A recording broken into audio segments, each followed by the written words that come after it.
En el siglo I, las ciudades no crecían de forma espontánea. Eran espacios diseñados, controlados y deliberadamente limitados. La mayoría estaba rodeada por murallas que establecían un límite físico y social muy claro. Dentro de esos muros se concentraban la población, la actividad económica y la autoridad. Fuera de ellos quedaban el campo, la producción agrícola y, en muchos casos, la marginalidad. Vivir en una ciudad significaba habitar un espacio cerrado. A diferencia del mundo moderno, estas ciudades no podían expandirse con facilidad. La población aumentaba, pero el espacio disponible permanecía prácticamente igual. El resultado era un hacinamiento constante. Calles estrechas, viviendas superpuestas y escasa ventilación formaban parte del paisaje cotidiano. Las ciudades del tiempo de Jesús funcionaban como nodos dentro de una red regional. Ninguna existía por casualidad. Cada una cumplía una función específica dentro del sistema impuesto por Roma y administrado por autoridades locales. Algunas concentraban la vida religiosa, otras la administración política y otras el comercio y el tránsito de mercancías. En conjunto, sostenían el control del territorio. Las calles eran estrechas y serpenteantes. Muchas no superaban los 2 metros de ancho.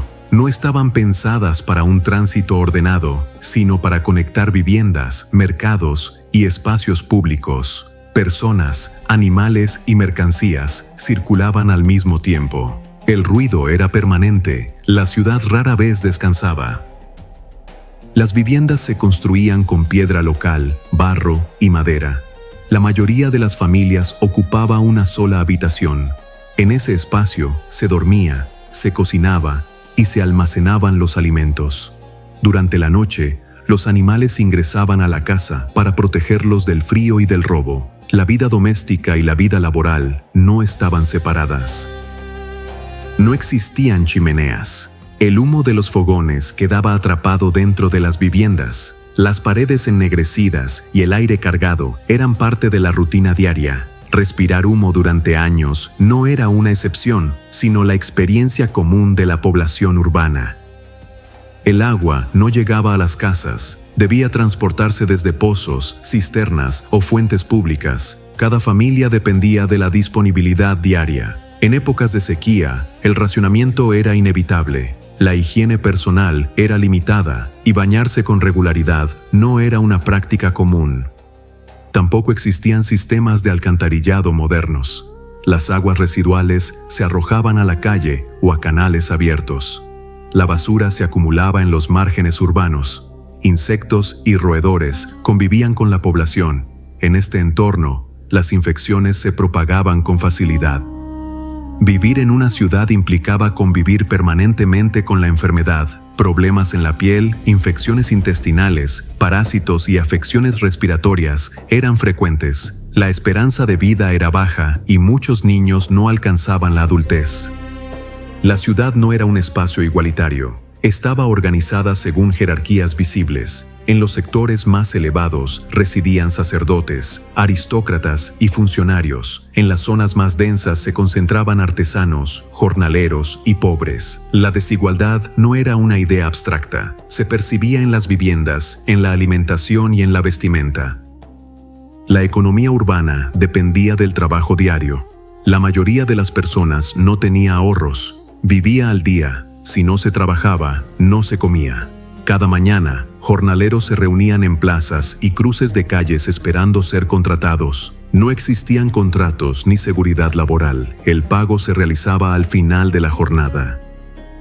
Los artesanos trabajaban en pequeños talleres abiertos directamente a la calle. Carpinteros, alfareros, herreros y canteros producían frente a todos. El sonido de herramientas formaba parte del ambiente urbano. No había una separación clara entre vida laboral y vida doméstica.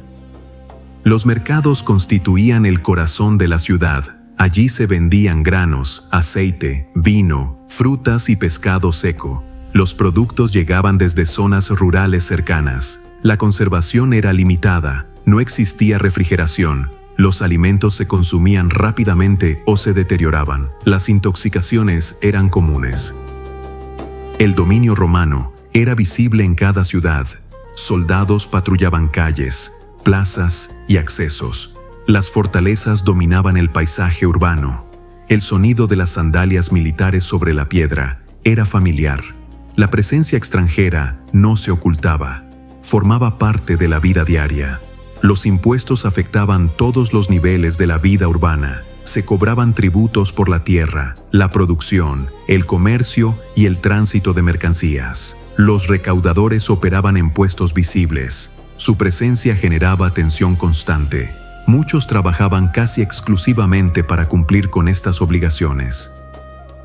Las mujeres participaban activamente en la economía urbana. Molían grano, tejían, preparaban alimentos para la venta y realizaban trabajos domésticos remunerados. Muchas viudas dependían de estas actividades para sobrevivir. La ciudad no ofrecía protección formal. Los niños trabajaban desde edades tempranas. Ayudaban en talleres, mercados y tareas domésticas. La infancia no estaba separada del mundo adulto. Aprender a trabajar era una exigencia impuesta por la supervivencia. Vivir en una ciudad en el tiempo de Jesús no era una experiencia tranquila ni romántica. Era una vida marcada por el hacinamiento, la presión económica, la enfermedad y el control constante. Ese era el entorno real del siglo I, un mundo urbano duro, denso y profundamente desigual. Ese era el marco general de la vida urbana en el siglo I. Un sistema duro, cerrado y desigual que afectaba a todas las ciudades. Sin embargo, dentro de ese mismo modelo, no todas funcionaban de la misma manera. Cada ciudad expresaba el poder según su función específica. La primera y más determinante de todas fue Jerusalén. Jerusalén no era una ciudad común. Su vida no giraba principalmente en torno al comercio ni a la administración romana directa, sino alrededor del templo. Toda la ciudad estaba organizada en función de ese centro religioso. El calendario, la economía y la vida social dependían de él. El templo dominaba Jerusalén tanto física como simbólicamente. Ubicado en la zona más elevada, era visible desde casi cualquier punto de la ciudad. No era un espacio silencioso, era un lugar de actividad constante. Sacerdotes, levitas, peregrinos, comerciantes y animales destinados al sacrificio transitaban a diario por sus patios. En tiempos normales, Jerusalén albergaba una población considerable dentro de sus murallas. Aún sin festividades, la ciudad ya vivía bajo una fuerte presión urbana. Habitar en Jerusalén implicaba convivir con multitudes de forma constante, incluso en días ordinarios. Durante las grandes fiestas, la situación cambiaba de forma radical. En Pascua, Pentecostés y tabernáculos, la población se multiplicaba varias veces. Cientos de miles de peregrinos llegaban desde Judea, Galilea y comunidades judías del Mediterráneo Oriental. Diversas estimaciones sitúan la concurrencia total por encima de los 200.000 visitantes, superando ampliamente la capacidad real de la ciudad. Las casas se saturaban, muchos dormían en terrazas, patios o espacios abiertos, incluso fuera de las murallas. El agua escaseaba, los alimentos se encarecían y la tensión aumentaba en cada calle. La ciudad estaba claramente dividida por zonas. En los sectores altos vivía la élite sacerdotal y aristocrática, en viviendas amplias y mejor construidas. En los barrios bajos se concentraba la mayoría de la población, artesanos, jornaleros y pobres, en calles estrechas y viviendas superpuestas, donde el hacinamiento alcanzaba su punto máximo durante las fiestas. Las calles principales conectaban las puertas de la ciudad con el templo. En esos periodos se transformaban en corredores humanos. Eran rutas estratégicas, vigiladas de cerca por soldados romanos. Cualquier aglomeración podía convertirse en un problema. Jerusalén tenía un historial constante de disturbios, especialmente durante las festividades religiosas. La religión regulaba cada aspecto de la vida urbana. Las normas de pureza determinaban quién podía participar plenamente en la comunidad. Ser considerado impuro significaba exclusión social. Muchos sobrevivían en los márgenes de la ciudad dependiendo de la caridad. Aunque Jerusalén conservaba una identidad profundamente religiosa, el control final no era judío. La fortaleza Antonia dominaba el área del templo. Durante las fiestas, la presencia romana se hacía aún más visible y recordaba todos los días quién tenía la autoridad real. Vivir en Jerusalén significaba vivir bajo una doble presión, religiosa y política. Cada palabra pública podía tener consecuencias. Cada gesto era observado. Era una ciudad llevada al límite, cargada de tensión permanente. Frente a Jerusalén existía otra realidad urbana muy distinta, no dominada por multitudes ni por un santuario monumental, sino por la vida cotidiana de una población pequeña y estable. Esa realidad se encontraba en Nazaret. Nazaret no era una gran ciudad, no tenía murallas imponentes ni edificios monumentales. Era una aldea urbana pequeña, ubicada en la región de Galilea, lejos del centro político y religioso del territorio. En tiempos de Jesús, su población no superaba unos pocos cientos de habitantes. Vivir en Nazaret significaba vivir en un entorno mucho más reducido y cercano. Todos se conocían. La vida privada prácticamente no existía. Las casas eran sencillas, construidas con piedra local y barro, similares a las de otras poblaciones galileas, pero sin la presión constante de peregrinos o autoridades imperiales. Las viviendas eran pequeñas y funcionales. 1 o 2 habitaciones servían para dormir, cocinar y almacenar alimentos. No había infraestructura urbana avanzada. El agua se obtenía de fuentes cercanas y cisternas comunitarias. La vida transcurría a un ritmo más lento, pero no menos exigente.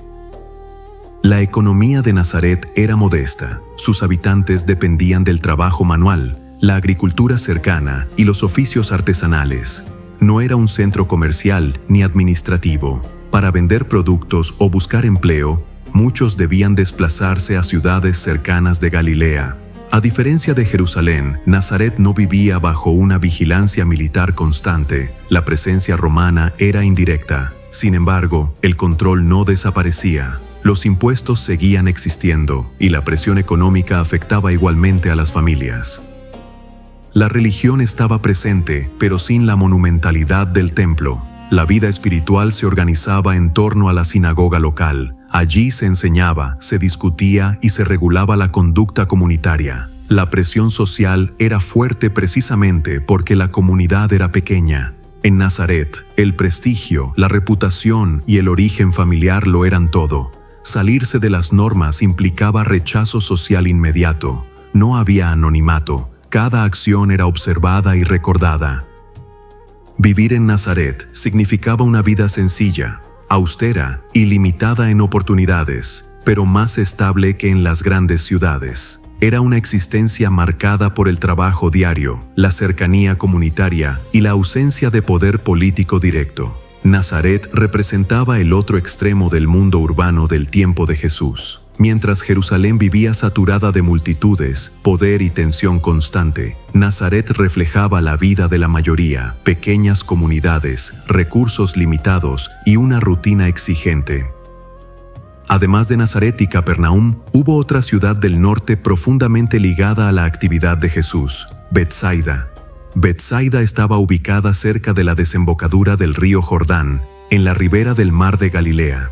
No era una gran ciudad, pero sí un centro pesquero importante. Vivir en Betsaida significaba vivir del lago, de sus ciclos y de sus riesgos.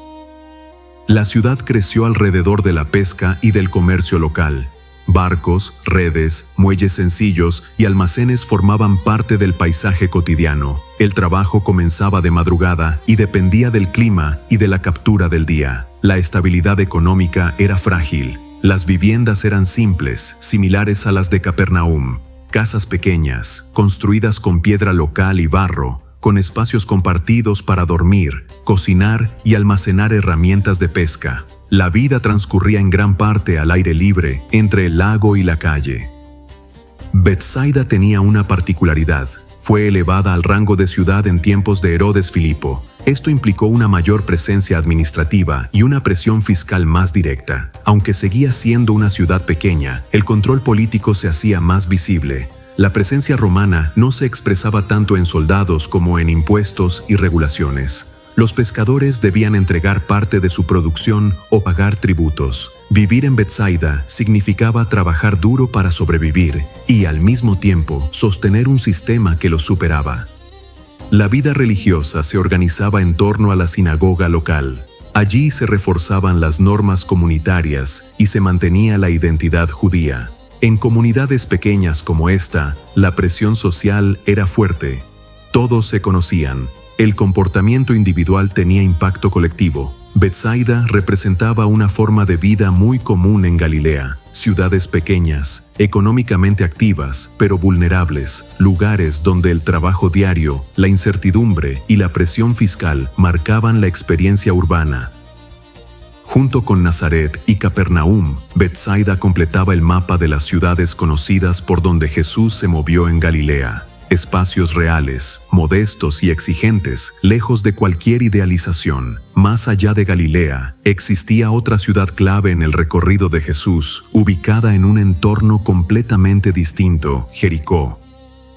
Jericó no era una ciudad pesquera, ni una aldea artesanal. Era una ciudad estratégica, situada en el Valle del Jordán, en una de las rutas más transitadas del territorio. Por ella pasaban peregrinos que subían a Jerusalén, comerciantes, caravanas y funcionarios. Vivir en Jericó significaba vivir en una ciudad de tránsito constante. A diferencia de Nazaret o Betsaida, Jericó era conocida por su riqueza agrícola. Sus palmerales, huertos y la producción de bálsamo la convertían en una de las zonas más fértiles de la región. El agua no era un problema crítico. Manantiales cercanos sostenían la vida urbana y la producción agrícola. Esta prosperidad hacía de Jericó una ciudad atractiva, pero profundamente desigual. Grandes extensiones de tierra estaban en manos de unos pocos. La mayoría trabajaba como jornaleros o arrendatarios. La riqueza circulaba, pero no se distribuía de forma equitativa. Jericó también era un punto clave para la recaudación de impuestos. Su ubicación estratégica la convertía en un centro fiscal importante. Recaudadores y puestos de control formaban parte del paisaje urbano. La presión económica era constante y visible en la vida diaria. Las viviendas reflejaban esa desigualdad. Algunos habitaban casas amplias, rodeadas de huertos y jardines. Otros vivían en barrios más densos, con construcciones simples y espacios reducidos. La diferencia social se percibía en las calles, en la alimentación y en la vestimenta. La vida religiosa existía, pero no dominaba la ciudad como en Jerusalén.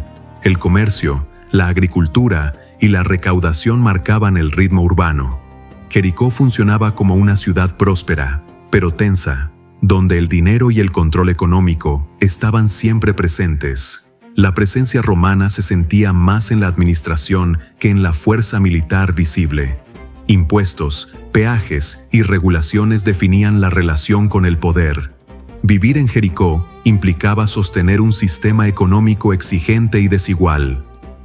Jericó mostraba otro rostro del mundo urbano del tiempo de Jesús, no el de la presión religiosa extrema, ni el de la vida humilde Galilea, sino el de una ciudad fértil, estratégica y profundamente marcada por la desigualdad económica y el tránsito constante. Otra ciudad profundamente asociada al recorrido de Jesús fue Caná de Galilea. A diferencia de Jerusalén o Jericó, Caná no era una ciudad estratégica ni un centro económico importante. Era una aldea urbana pequeña, similar a Nazaret, integrada al tejido rural de Galilea. Vivir en Caná significaba una vida sencilla, marcada por el trabajo diario y por relaciones comunitarias muy estrechas. La población era reducida. Todos se conocían. No existía anonimato. La reputación familiar y el comportamiento personal tenían un peso decisivo dentro de la comunidad. Las viviendas eran modestas, construidas con piedra local y barro. 1 o 2 habitaciones servían para dormir, cocinar y almacenar alimentos. Los patios y espacios abiertos eran fundamentales para la vida cotidiana. Gran parte de la interacción social ocurría fuera de las casas. La economía de Caná dependía principalmente de la agricultura y de pequeños oficios artesanales. Viñedos, olivares y cultivos básicos sostenían a la población. No era un lugar de grandes intercambios comerciales. Para vender productos o conseguir trabajo adicional, muchos debían desplazarse a otras localidades de Galilea. La vida social estaba fuertemente ligada a los eventos comunitarios. Las bodas, celebraciones familiares y reuniones religiosas marcaban el ritmo del calendario local. Estos encuentros no eran breves, podían durar varios días y comprometían a toda la comunidad. La hospitalidad era una obligación social. La religión se organizaba en torno a la sinagoga local. Allí se enseñaban las escrituras y se reforzaban las normas comunitarias. En comunidades pequeñas como Caná, la presión social era intensa. Cumplir las expectativas colectivas era esencial para mantener el honor familiar. La presencia romana en Caná era mínima y casi invisible. No había guarniciones ni edificios administrativos. Sin embargo, el control imperial seguía existiendo a través de impuestos y obligaciones económicas que afectaban a todas las aldeas, incluso a las más pequeñas. Vivir en Caná significaba una existencia estable, pero limitada. Las oportunidades eran escasas. El futuro estaba condicionado por el origen familiar y por los recursos disponibles. Era una vida austera, cercana y profundamente comunitaria. Caná de Galilea representa el tipo de ciudad donde transcurría la vida de la mayoría. Lejos del poder político, lejos de los grandes centros religiosos, pero plenamente integrada al mundo urbano rural del siglo I. Un entorno real, cotidiano y exigente. Así llegamos al final de este recorrido por las ciudades del tiempo de Jesús. No para idealizarlas, sino para comprenderlas tal como fueron. Porque la historia no se entiende desde la superficie, sino desde el contexto que la sostuvo. Esto fue El Sabio Investiga. Seguimos escudriñando el pasado para entender la verdad que aún impacta el presente.